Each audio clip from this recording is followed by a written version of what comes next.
Good morning, and good morning. How are you doing? Oh my goodness, it's the 31st of July. The year is going to be over. We're going to be having Christmas soon. Because, to me, every time we hit the end of July, the rest of the year just runs on. Before you know it, we're celebrating Christmas and into a new year. So, anyway, how have you been? How was your Monday, your Tuesday, and your Wednesday morning? Mine's pretty good. Woke up with a little scratchiness in my throat. Um, I don't feel bad. I just had a scratchiness. So I am having a mint and let's see, I have mint and local honey. Honey's supposed to be really good for your voice. So I'm having mint and local honey. Good morning, Maurice. How are you? How are you? I hope you're well. You and the fam. I'm doing good.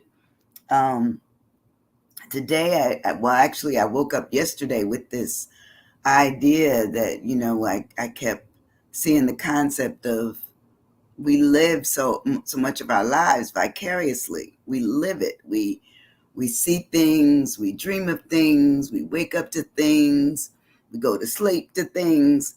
And I said, that's our word, vicarious, because we are always given information about how we want to live, and we either do something about it. It may be to travel, it may be to get rich, and maybe it's not so quick, but we want to get rich.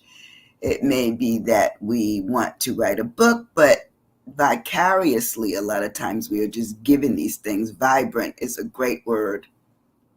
The fact that we have vibrancy, I love being vibrant. Thinking every day I get up, and as long as I'm not in my feelings, but I'm in my love and my kindness and my joy, and sometimes in my peace. Sometimes people can make it where I'm not peaceful, but most of the time in my peace, then that's vibrancy. I love it. But let me read this poem. I don't really worry as much about waiting till people come in, because I figure if they really want to know, they'll go back and listen to some of it. And as I can look back through the reels, it seems like people do that when they get the time to do it. But what is vicarious living? According to this person named Joseph Nerusiewicz, um, this is what he feels about vicarious living. And I kind of have some idea that he's on track. But it says vicarious living is fine line between universals and individuality, a path that is your own amidst solid ground, narrow gate, where life passes through truth and existential authenticity amidst eternal pillars. We are all hidden in dreams, seared in caves of self myth. The white light holds us along the steep paths. It says, Pharaohs of the beauty rock music almost breaks up and gives me something with edge. The blue sky is back, and some are ravaged by incest, divorce, and pain, sanity. And it says it becomes a broad definition. Some fight for every sweet meadow. Some lie and say they only see flowers. It says, precipitous love sifts me like fine flour. Are you satisfied with living vicariously? Bells sing in the city of Man Haven will rumble its glorious thunder. For now the pine trees in the wind grow. I am not a thing, but an entity. I must grow like a seed planted in truth. I never like plastic plants. Vicarious living is jealous with fear. Jealous with fear. Interesting concept. Very good morning. Good morning, Erica. Interesting the way he puts it. this young man, in fact, I don't know what he is, but this man puts vicarious living as being something that we seek, and sometimes we seek wrongly, because our takeaway may be that we become jealous, we become envious, we could become, almost opinionated, um, and constantly looking at the fact that we're moving in circles or ideas of circles that either we don't fit in or won't fit in. And, it sounds to me like he's saying, so what's the effort? What is the effort of looking at living vicariously? But I think all of us, no matter who we are, we've seen things that we want. Once we've seen something, we want it. Once we've experienced something, we want it. It could be other people, it could be travel, it could be that we've seen pictures of, places in the world that we want to visit. And we marvel in the fact of how beautiful it is. I think recently I commented on Kimberly and Aaron Watson's trip to Greece.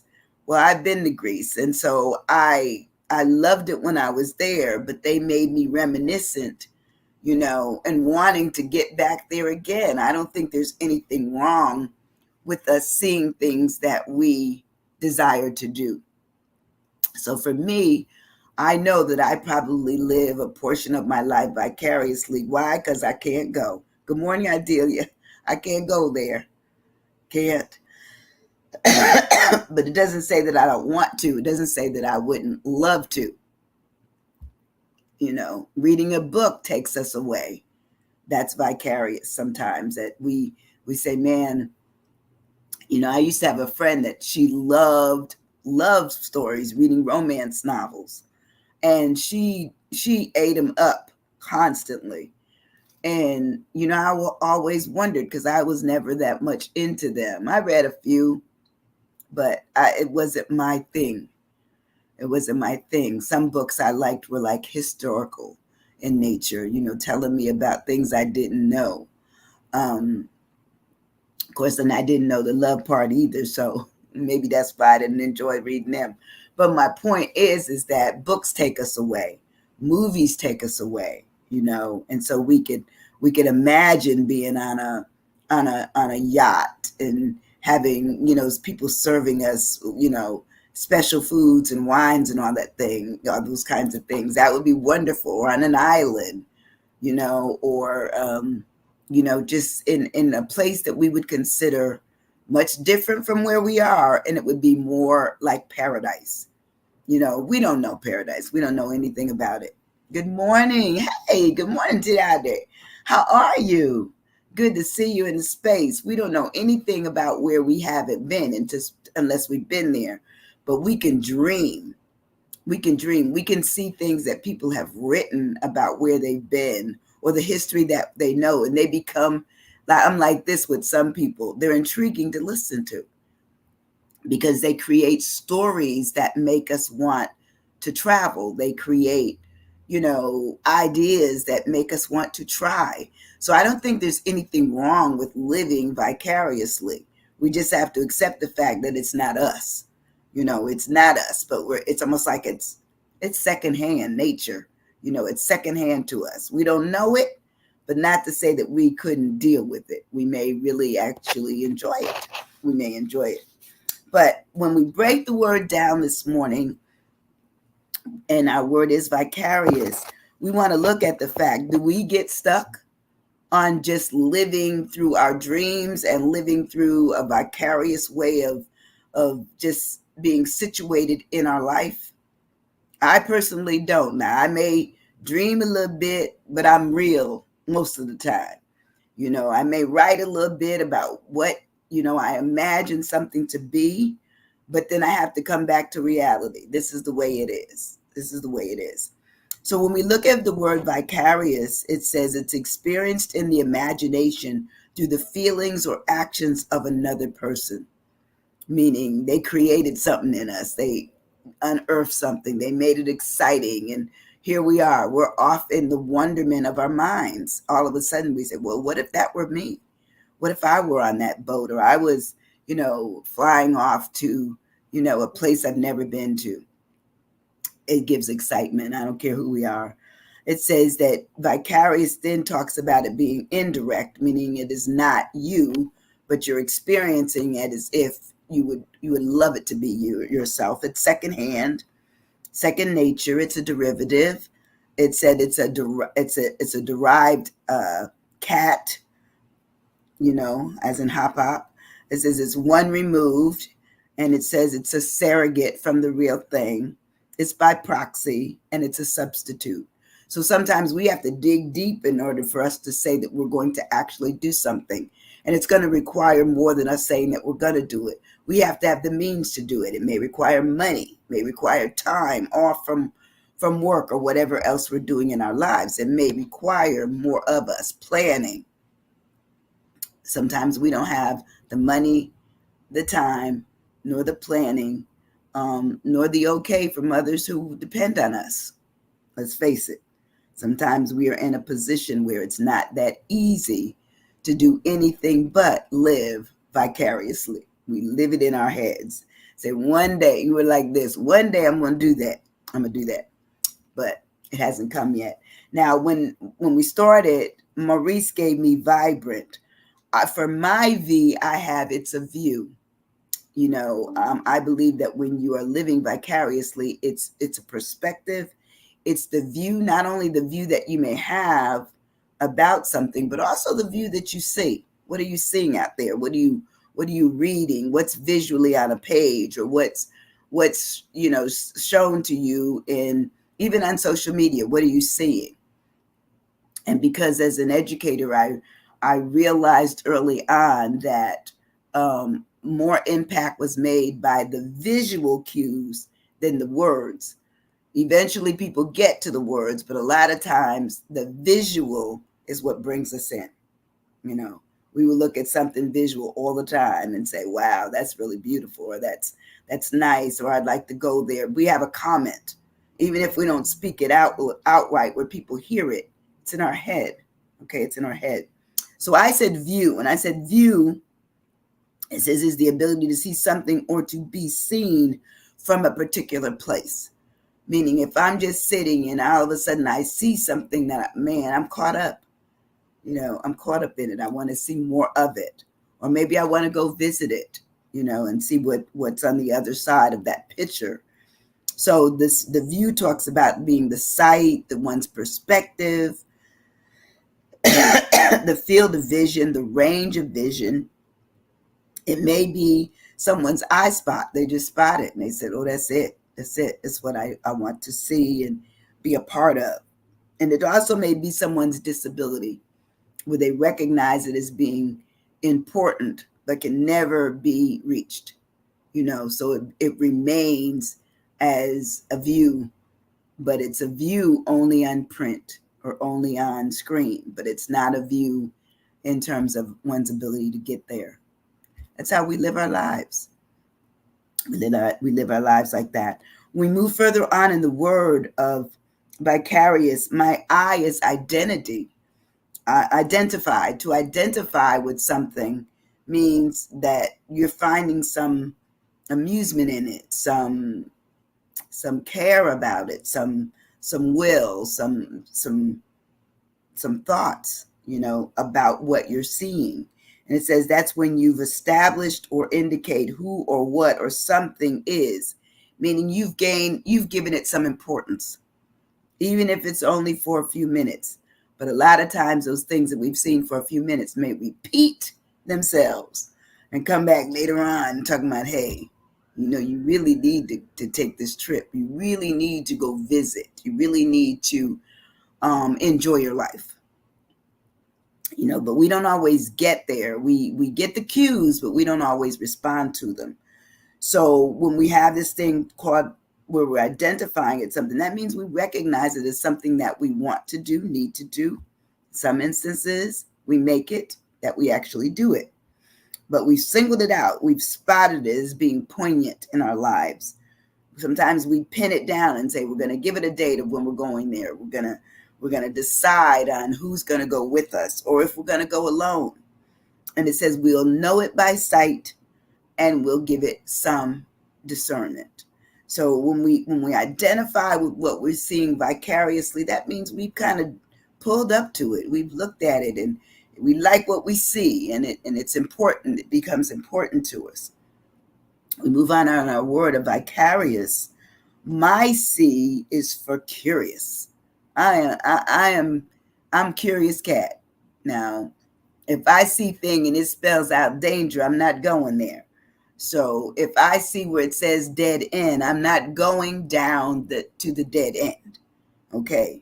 Because I don't want it to be that I'm dead at the end. So I'm not going there, just like if I see people who are running in the opposite direction of where I'm walking, I'm going to turn and run back with them. Okay. Because that to me says that's the safer place because there's too many people running from the place I'm headed towards. That would be me. Good morning, Polly. How are you doing, sweetie, this morning? Good morning. Good morning. Today, our word is vicarious. And so far, we've talked about it being a personal view, one that we can identify with. And now I'm on my word is curious. Because most of the time when we become vicarious about what we've seen, we are also curious. We want to know, well, wonder how that works and wonder how long they stayed and wonder how much it cost them to make that trip. Curious. And curious says we're eager to know or learn something. It becomes our strange thing, our odd thing, our peculiar thing that we need to look at. Something that may be unusual, but we think it not to be too bizarre. Maybe weird, but we don't feel it is. It's captivating to us. It says it could be eccentric, meaning it's totally off the scale, but once again, we're curious, so we're going to find out more about it. It says abnormal and unexpected, meaning, well, I know it's kind of unusual, but I'm gonna check it out. I'm gonna check it out. It says it also could be weird and very different from what the normalness of your life is. A lot of times the things that we are curious about that become our vicarious way of escape, we have a tendency to get all in it. We're all in it. We may not even tell anybody else, but we like the idea that it's our personal curiousness that we're going to look at something, look for something, look into something. We move on in our word of vicarious. Excuse my eyes. My A is attraction. When we are looking at things that has a vicarious flare up in us, we have a tendency to be extremely attracted. Even things we know we shouldn't be doing, we do it. I had a sister. She's gone on to glory now, and she was one that loved to gamble. Well, I wasn't, so I wanted to be in the book and read things all the time, and it just made her angry. We went to Las Vegas, and I'm reading not at in the room in the section where they were actually gambling, where she was playing slot machines. I was over on the side where I found a chair and pulled away from any machines, and she was upset with me but that was my attraction, not those machines, because I felt the machines were robbing her and would rob me. And then finally when she gave me money, and it took it so fast, it was like $100, and I'm like, $100, that's not an attractive thing to me to lose my money, so vicariously I could see her doing it, but it wasn't my attraction. It wasn't. I could see her getting excited about it and what she loved to do and that it raised up her excitement level, but it did nothing for Sandy, nothing for Dr. Whitney, nothing. So attraction says it's the action of power or evoking interest, pleasure, or liking for something or something, someone or something. It's how love starts. Let's face it. A lot of times you can see somebody and say, wow. They can see you and say, wow. There you go. That may start something. Okay. But then that attraction could also be for maybe a certain author and the way they write. You love it, or it could be, certain dances that you love to do, like line dancing or whatever. But the attraction is there. And, vicariously, you may be looking at all the people say, I can't get them steps. There's too many steps. But guess what? Go on out there and try it. You may like it. And then you're no longer living vicariously. You're just living. You're just enjoying the moment and the time it is to not only learn those dances, but be able to do them. So attraction really talks about the appeal. What appeal do you get out of things? What is the attractiveness to it? What's the allure? How many of you have been lured by many things? Okay. And it started off by just you seeing something, a face, the cover of a book, all right, some pictures on social media. That's how everything starts. And we may look at it and try to imagine, and next thing you know, we're caught up. We're caught up. So attraction also talks about it being beauty, having charisma. How many people have you seen that you see a certain swag in them, or charisma, or glamorousness, that you say, wow, that's, not saying that you can always carry it off, but it's almost like it becomes like a role model, of how you walk in high heel shoes. Well, I tell you this, you'll never find me in those. I maneuvered them when I had to, when I worked that 9 to 5. But now that I'm on the Sandies 1 and 2s, I'm flat footed. I'm in the flat shoes.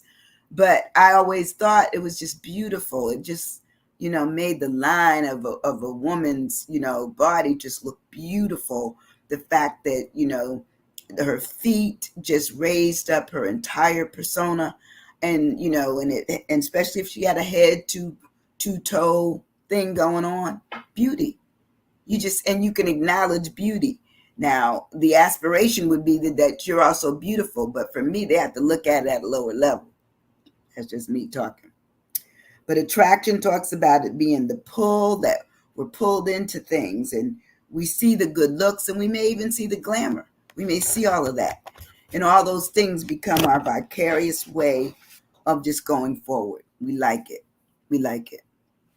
We move further on in our word. And I don't know if you have some words, put them in, because I don't always see them until after I get off of live. My R is for it becomes something that we can relate to. When we see a picture, we see a book cover, we see, a movie, quick little monologue of a movie. All of a sudden, we're caught up. We want to see that movie. We're intrigued. And we go to the movies because vicariously we do become superheroes, or we become glamorous, or we become, crime, what is it, like a crime diffuser. All of a sudden we become all of these different things because we've seen it and we want to act it out in our heads anyway. But that's vicarious way or approach. But to relate to something, it says to make or show a connection between what it is that we're looking at, and we connect to it. That's why there's probably so many, Marvel heroes and hero lovers and everything you can think of. I remember I used to be caught up for Barbie dolls. My daughter wasn't. I was. Okay. And I would buy her every single one that came out every Christmas. She always had to have the Christmas Barbie doll.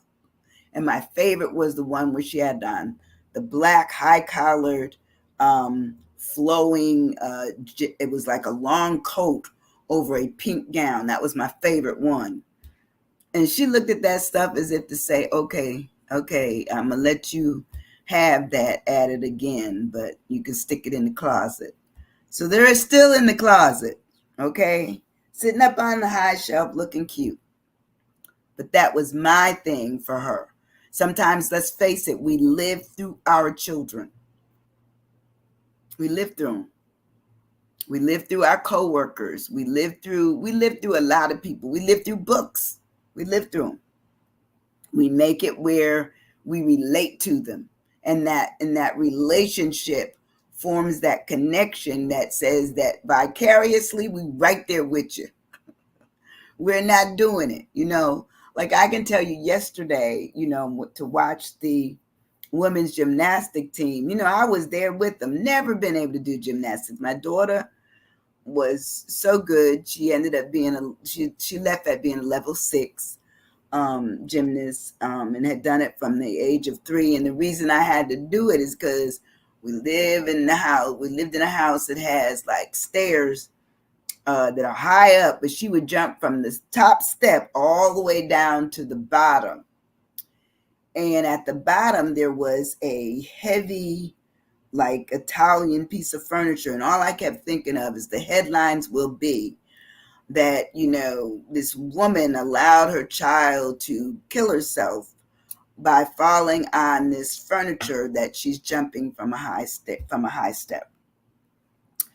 So I said, you know what, I'm gonna have to, and she'd be handstanding, you name it, she did it, handstanding on the wooden, on the brick steps, just a whole bunch of craziness that I couldn't necessarily, control. And so I said, put her in gymnastics. So she did gymnastics all those years, and that was really more for me than her.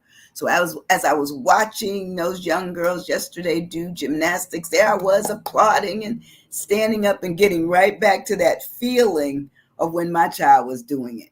Okay, you just believe what you believe as being something you should be absolutely excited about. That's what I do when I see gymnastics.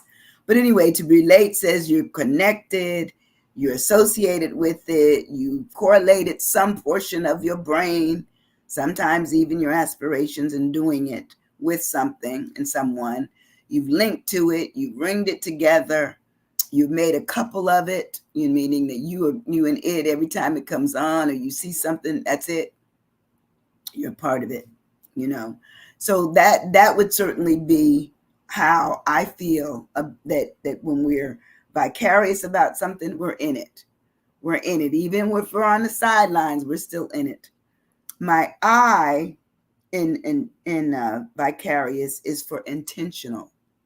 We sometimes are intentional as to what it is that we want to do and will do.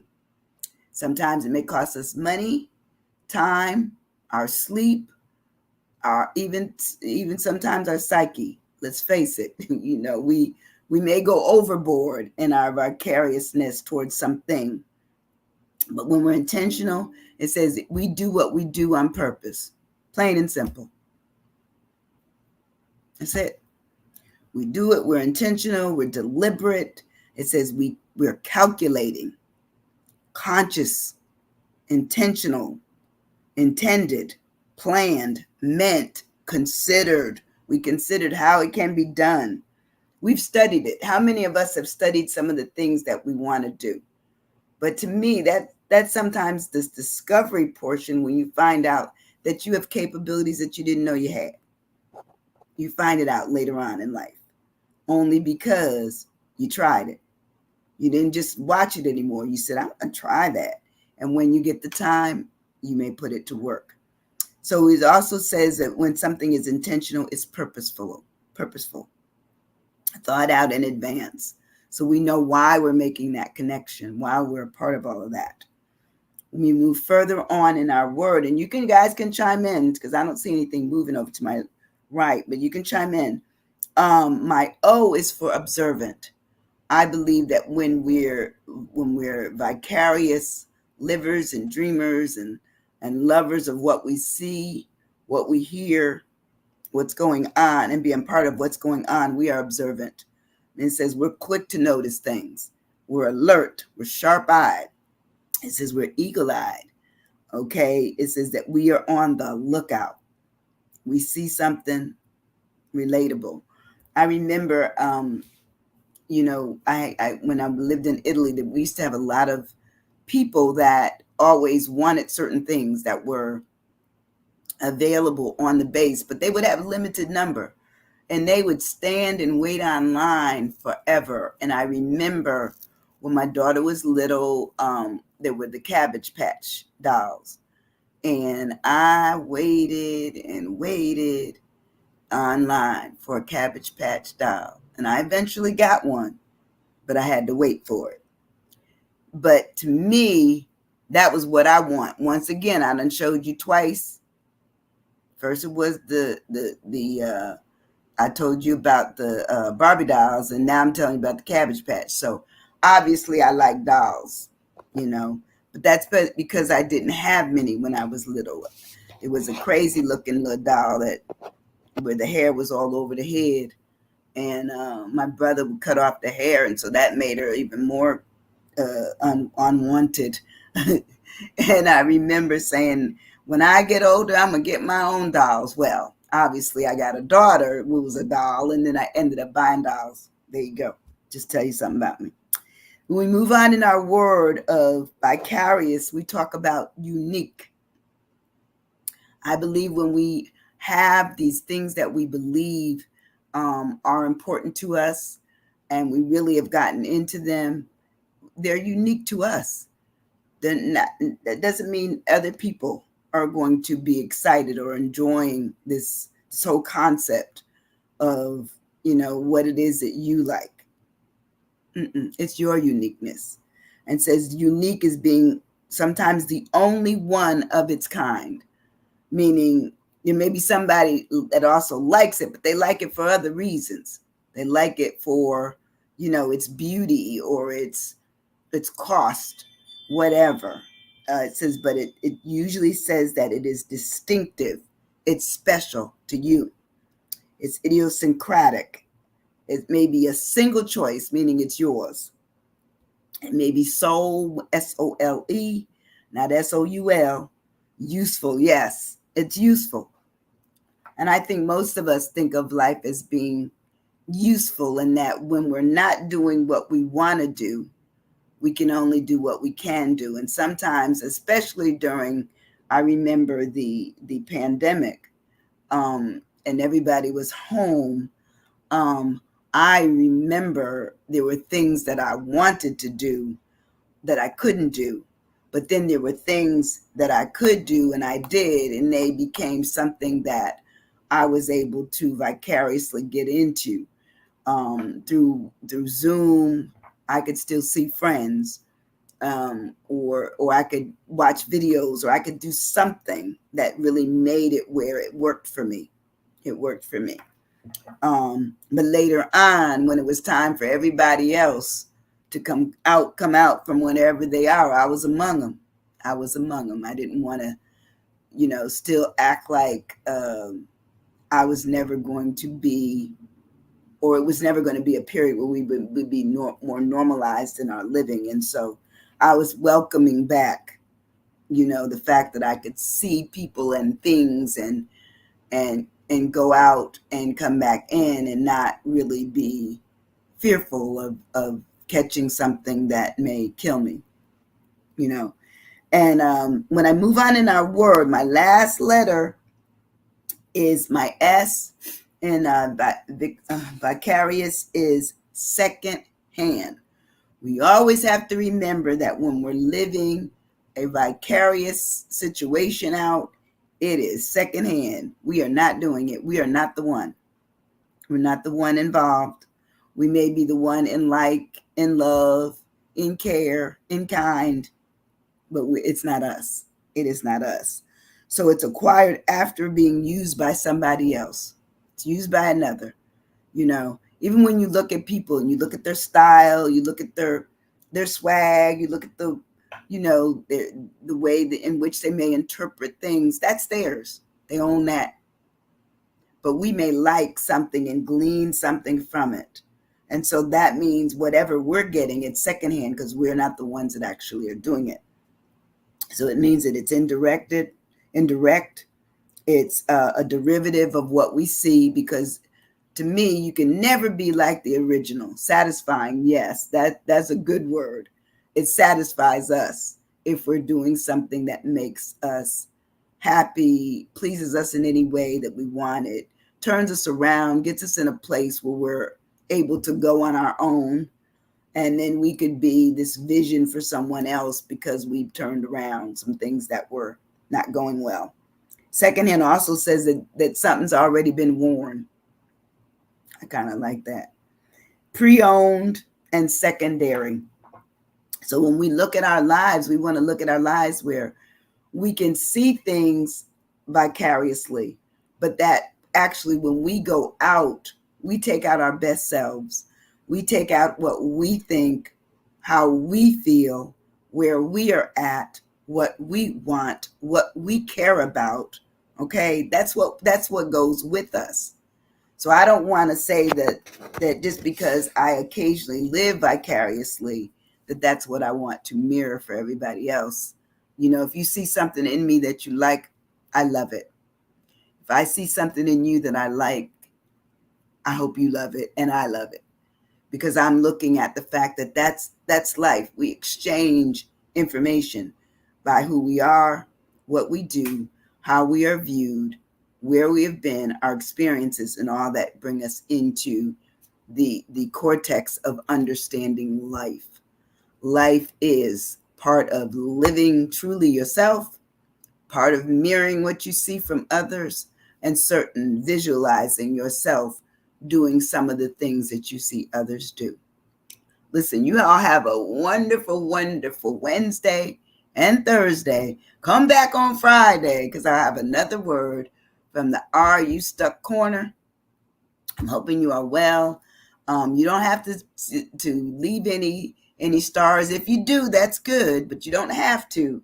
But what I want you to do, excuse me, is hit that share button and share the video so that people know that, you know, all of us live a vicarious life.